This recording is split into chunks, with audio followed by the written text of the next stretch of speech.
महाभारत काल की बात है। एक बार कृष्ण और बलराम किसी जंगल से गुजर रहे थे। चलते चलते काफी समय बीत गया और अब सूरज भी लगभग डूबने वाला था। अंधेरे में आगे बढ़ना संभव नहीं था। इसलिए कृष्ण बोले, बलराम, हम ऐसा करते हैं कि अब सुबह होने तक यहीं ठहर जाते हैं। सुबह होते ही हम अपने मंजिल की ओर बढ़ चलेंगे। बलराम बोले, पर इस घने जंगल में हमें खतरा हो सकता है। यहाँ सोना उचित नहीं होगा। हमें जागकर ही रात बितानी होगी। अच्छा, हम ऐसा करते हैं कि पहले मैं सोता हूँ और तब तक तुम पहरा देते रहो, और फिर जैसे तुम्हें नींद आए तुम मुझे जगा देना, तब मैं पहरा दूंगा और तुम सो जाना। कृष्ण ने यह सुझाव दिया। बलराम तैयार हो गए। कुछ ही पलों में कृष्ण गहरी नींद में चले गए और तभी बलराम को एक भयानक आकृति उनकी ओर आती दिखी। वो कोई राक्षस था। राक्षस उन्हें देखते ही जोर से चीखा और बलराम बुरी तरह डर गए। इस घटना का एक विचित्र असर हुआ। भय के कारण बलराम का आकार कुछ छोटा हो गया और राक्षस और विशाल हो गया। उसके बाद राक्षस एक और चीखा और पुनः बलराम डरकर कांप उठे। अब बलराम और भी सिकुड़ गए और राक्षस पहले से भी बड़ा हो गया। राक्षस धीरे धीरे बलराम की ओर बढ़ने लगा। बलराम पहले से ही भयभीत थे और उस विशाल काय राक्षस को अपनी ओर आता देख जोर से चीख पड़े, कृष्णा, और चीखते ही वहीं मूर्छित होकर गिर पड़े। बलराम की आवाज सुनकर कृष्ण उठे। बलराम को वहां देख उन्होंने सोचा कि बलराम पहरा देते देते थक गए और सोने से पहले उन्हें आवाज दे दी।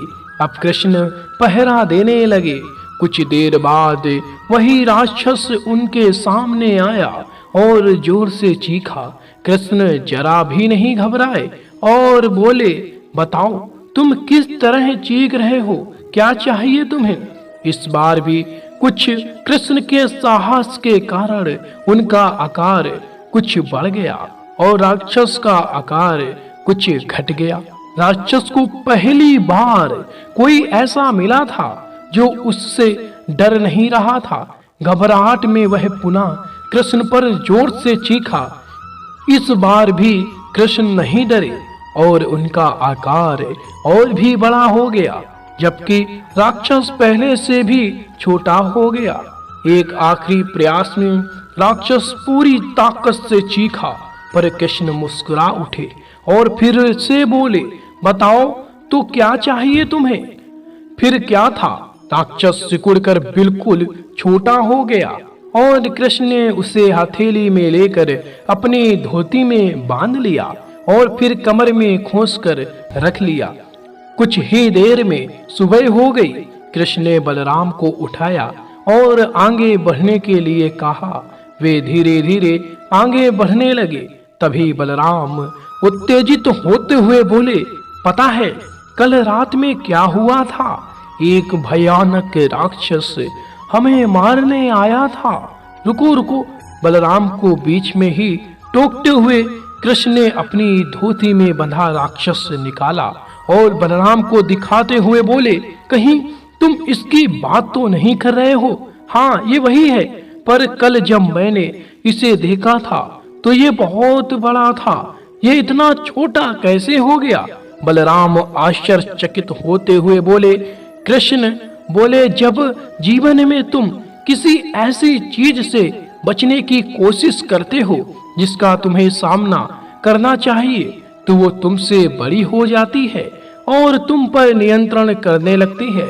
लेकिन जब तुम उस चीज का सामना करते हो जिसका सामना तुम्हें करना चाहिए, तो तुम उससे बड़े हो जाते हो और उसे नियंत्रित करने लगते हो। दोस्तों, ये राक्षस दरअसल हमारी जिंदगी में आने वाली चुनौतियां हैं अगर हम इस चुनौतियों को टालते हैं तो ये और बड़ी हो जाती हैं। आखिर में ये कंट्रोल करने लग जाती हैं। इसलिए हमें इनका साहस पूर्वक सामना करना चाहिए ताकि हम उन पर काबू पा सकें। इस प्रकार चुनौतियों का डट के सामना करने से वो छोटी सी हो जाएंगी, जिससे आप आसानी से उन पर नियंत्रण कर सकते हैं और सफल हो सकते हैं।